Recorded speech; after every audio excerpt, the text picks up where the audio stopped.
Welcome to this thought for the week in the middle of Advent, and I'm speaking to you in natural daylight in the study, as befits mid-December. This morning, the Kerry Ridgeway, as we look southeast from our windows downstairs, rose up from the darkness, as it were, and put on the armour of light and became very clear to us. A very beautiful time of the year, and sadly rather neglected in our world today. It's about the coming of God into our lives in Jesus Christ. And as a simple way of reminding me of what that means, I want to think through briefly what I also shared with the school in Jesus this morning about Jesus and wood. Jesus, God coming into this world, and wood at this time of Advent. Of course, they had just celebrated, quite rightly, their nativity the night before. I was with them this morning, and so there was general excitement and a lot of tiredness as well. But we came round to the fact that Jesus wasn't placed in a cot or in anything comfortable, but was placed in a manger. That's the only word in Luke's Gospel that gives us the trigger for all the nativities that we have with animals and all sorts, all very fine. But the only word in Scripture is manger, preseb yn Gymraeg, that unadorned, perhaps rough-hewn, small make-do bed for Jesus as he is borne up by wood. And then we thought about how Jesus comes into our life every day.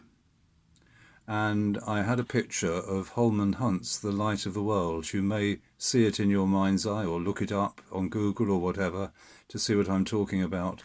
And there is Jesus, and we knew it was Jesus, and I asked them, why do you know it's Jesus? And somebody said he's got a crown on.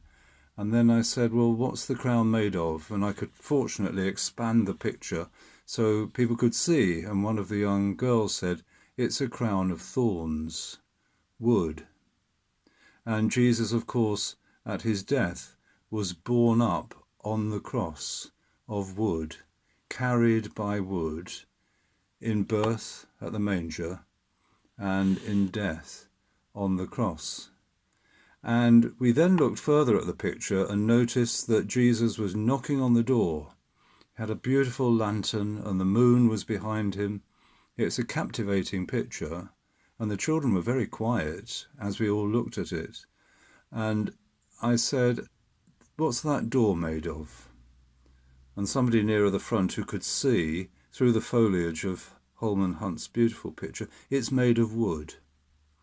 And I said, yes, our hearts aren't made of wood, but Jesus, as it were, gently but persistently knocks on the door of our heart every day, asking to come in, to free us to serve delightfully, held safely in the love of God, and give ourselves away for his sake and the gospel. And then lastly, although I didn't so much go into this with the children, there's this sense of Jesus on the cross, on the wood, actually to do with Jesus coming in glory. In the Church of Wales prayer at communion, we hear and say together, Christ has died, Christ is risen, Christ will come in glory. And in John's Gospel, the moment of the lifting up of Jesus on the cross is the moment of glory. It's when he draws all people to himself, as it says in John, and is truly our crucified and risen and ascended judge, in the sense that he shows us his perfect love for us, and we can only feel humble and hopefully pray that he may embrace us in our lives and indeed in our deaths at, inverted commas, the end, because Jesus is the beginning and the end, the Alpha and the Omega. So the coming of God into our lives in Advent, may it be a blessing. Thank you.